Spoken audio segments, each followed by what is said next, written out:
Oftentimes, when starting to study traditional Japanese medicine, people get really confused on the techniques that the experienced practitioner is doing. In this video today, we're going to cover the 3 top techniques that comprise almost all techniques used in traditional Japanese medicine. Hi everyone, I'm Maya Suzuki, and I studied in Japan at an acupuncture school called Toyo ShinKyu Senmon Gakko.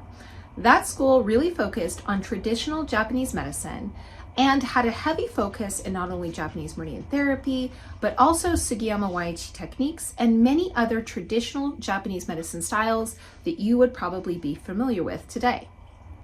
Now, the combination of the 3 techniques I'm going to talk to you about today comprise and really make up the 12 basic techniques that we have to learn in Japan to pass our national exams and that I had to perform in order to graduate from my school. Now, in today's video, I'm only going to give you a brief introduction. If you would like to learn more on the application of when to use these techniques, and of course on one-on-one mentorship and guidance on how to make you actually perform this technique efficiently and effectively, then you're going to want to set up an interview with ShinKyu University. There's a link for that interview in the description box below. Go ahead and choose a time that works for you, and let's see if ShinKyu is a good place for you to reach your practice goals. All right, so let's get into it. Now, a lot of this video is going to be very technique focused, so sorry if I'm not always in the frame, but we're going to cover 3 basic techniques. So I'm going to go ahead and label them out, and then we're going to break them down.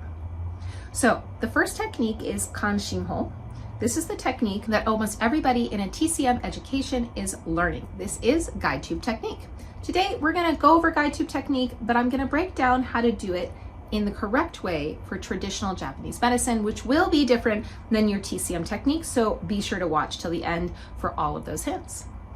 The second technique that we're going to go over is Nenshin. Now, many of you who study with Shudo Denmei will recognize this technique, as the SRT technique that Shudo Denmei uses is often very similar to Nenshin. However, it's performed as a contact needling technique. Nenshin can be loosely translated as soft drilling technique. Now, the third technique that we're going to learn is Okurikomi. Okurikomi is lifting and thrusting, but it's used in a different way than you would learn it in TCM. So again, make sure to listen all the way till the end so that you learn how to perform this technique differently and why you should use it differently. All right, so let's get into it. Number 1 technique, Kanshin Ho. So Kanshin Ho is, of course, guide tube needle technique. To perform Kanshin Ho, you're going to need 2 tools. Of course, you're going to need your guide tube. This is my guide tube. It is a silver guide tube that you can see has a nice hexagon shape. You don't need to have something as fancy as this. You don't need to have a reusable like stainless steel one. You can honestly just use the plastic ones that are coming in your kit. So the next thing that you're going to use is, of course, a needle that's going to fit your guide tube. Now, most people who are watching this video probably use one-time use needles. I personally in my clinic often use Sarin. They're my favorite brand. And so they're gonna come with a guide tube. So you're gonna wanna start out that way. Okay, so I've started out with my needle, just like I would get it out of the packaging. So it's sticking up about the same way. So one thing you're going to notice is very different than you learn in TCM is I'm going to be using my left hand or my guide hand or oshide in order to control the shaft of the needle. Now, I am a right-handed practitioner, which means my oshide is always going to be my left hand. So if you are a left-handed practitioner, your oshide would be your right hand. All right, so I'm going to find my point, create my oshide, set up my guide tube. Notice that my guide tube is quite perpendicular, and I'm going to hold it there. If I wanted to do a transverse insertion or something else, oblique exertion, then I could definitely hold my shaft at a different angle, but for the purpose of this video, straight up and down. And then I'm going to insert with 3 taps. Now, this is very different from a TCM tap-in. A TCM tap-in, usually you 1 tap, boom, you're done. That's very different from a Japanese, any traditional Kanshin Ho method where you use 3 taps. So we're going to do 1 tap, that's to break the surface of the skin, and then 2 taps to insert it all the way in. Our first tap should only be the surface of the skin. Second tap halfway to the guide tube top. Third tap all the way in. Tap, tap, tap. And so I can actually, and if you want to learn how to reinsert your needle like that, I have another video for it. I'll try to maybe link it in the description box or something.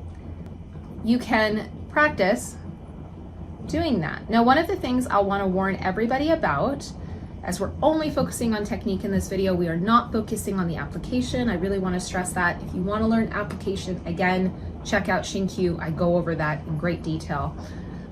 So one of the things I really want to stress is that we're not having downward force when we tap in, but more so that we're going to have an upward force.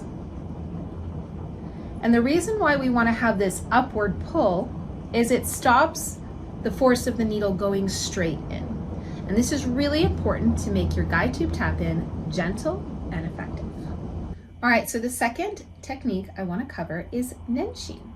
Now, before I go into Nenshin, I would love if you have learned guide tube tap in the way I just taught it already. Let me know in the comments below. Okay, so for Nenshin, we're gonna have to have a close-up because you're gonna have to see what I'm doing.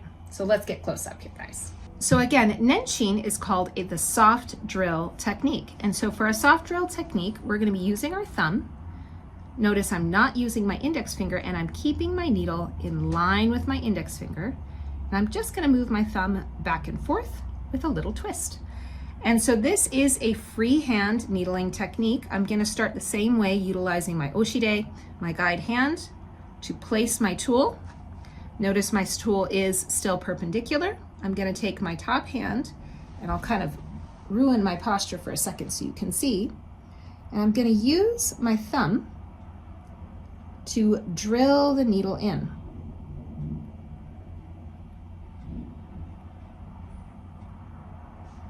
Voila. So that is one freehand needling technique. Now, obviously, Kanshin Ho, or guide tube technique, has been utilized in TCM quite a bit, but Nenshin, not as much. And Nenshin really gets utilized once you get into more flamboyant techniques. So I'm gonna go ahead and take this out. I'm gonna do the same technique to take out my tool as I did to put it in. So using Nenshin, again, soft drill technique to come out and close my hole. Okay, so that was Nenshin Ho, or soft drill technique, where you use your thumb to gently insert the needle. Now let's go into the third technique, Okurikomi. Now, Okurikomi, lifting and thrusting, is used in TCM, but it's not used in the same way. So if you remember back to Kanshin Ho, guide tube tap in, oftentimes in TCM, it's just a completely different technique. You only use one hand and it's a swift tap in with an emphasis on a downward movement. Now with lifting and thrusting technique, or Okurikomi, rather than utilizing the lifting and thrusting in this instance to achieve or elicit a decha, or what we call hibiki experience, in this instance, we're gonna use that lifting and thrusting to get as quickly as we can to a lower depth in the body and to deeply insert the tool. Now, for those of you who are watching who are like, wait a minute, I thought Japanese techniques were very superficial and very gentle. Well, not all of them. Many techniques, yes, are very gentle, but it doesn't necessarily mean they're superficial. They're always just going to how gentle it needs to be and how deep it needs to be for the patient. So keep that in mind. All right, so let's look at how to do Okurikomi. So again, I'm going to be using my needle pillow here. I'll be utilizing my oshide, and I'm going to be utilizing my needle. Okay. I'm going to, again, put my needle straight out. You'll see this is a bit of a trend, straight out from my index finger. And I'm going to use my oshide the same way to find a point, place my needle, close my oshide. So it is then standing again, straight up and down. Now, having your oshide in different positions is a whole other lesson. But I will just say that once you create your oshide, you should not change it.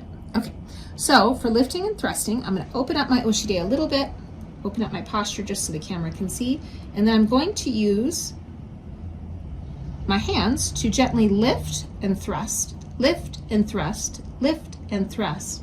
So the needle gets down to my desired depth, which is that's about needle top moxa, maybe a little bit shallower than that.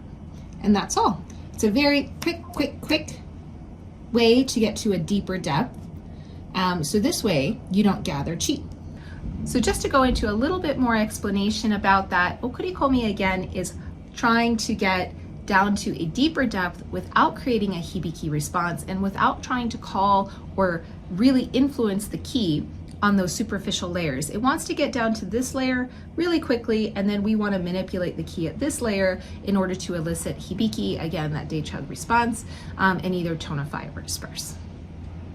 So those are the three most commonly utilized and the three main techniques of insertion for traditional Japanese medicine styles. You can see one of these three styles utilized in almost every single acupuncture style that I can think of that is currently being utilized today for TGM. Whether that's using a guide tube, whether that's doing a freehand technique, whether that's doing manipulation, it's almost always a combination or one of these three. Now, if this information was super interesting and helpful for you, I would love it if you like, subscribe, and share this video to other acupuncturists so that way they can get that information and help more people in their practice as well.